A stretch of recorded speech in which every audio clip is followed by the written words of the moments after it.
ചരിത്രപ്രസിദ്ധമായ പട്ടാമ്പി നേർച്ചയ്ക്ക് ഒരുക്കങ്ങൾ തുടങ്ങി.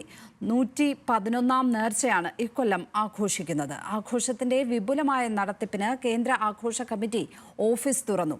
ഫെബ്രുവരി 8, 9 തീയതികളിലാണ് പ്രസിദ്ധമായ പട്ടാമ്പി നേർച്ച.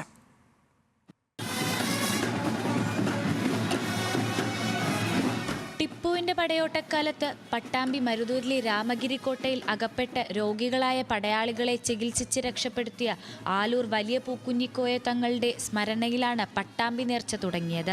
111ാം നേർച്ചയാണ് ഇക്കൊല്ലം നടത്തുന്നത്. ഫെബ്രുവരി 8, 9 തീയതികളിലായാണ് നേർച്ച. ആഘോഷത്തിന്റെ വിപുലമായ നടത്തിപ്പിന് കേന്ദ്ര നേർച്ച ആഘോഷ കമ്മിറ്റി ഓഫീസ് തുറന്നു. പാലക്കാട് MP VK ശ്രീകണ്ഠൻ ഉദ്ഘാടനം ചെയ്തു.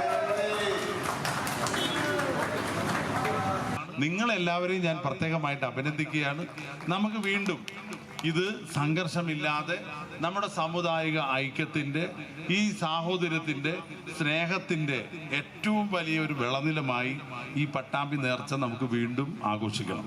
കേന്ദ്ര നേർച്ച ആഘോഷ കമ്മിറ്റിയും 58ഓളം ഉപ ആഘോഷ കമ്മിറ്റികളും ചേർന്ന് നടത്തുന്ന പട്ടാമ്പി നേർച്ച ആസ്വദിക്കാൻ ഇതര ജില്ലകളിൽ നിന്ന് ആയിരക്കണക്കിന് ആളുകൾ എത്താറുണ്ട്. 60ഓളം ഗജവീരന്മാരുടെ അകമ്പടിയുള്ള നഗരപ്രദക്ഷിണ ഘോഷയാത്രയും ഗജസംഗമവും നേർച്ചയുടെ ആകർഷണമാണ്. ന്യൂസ് മലയാളം, പാലക്കാട്.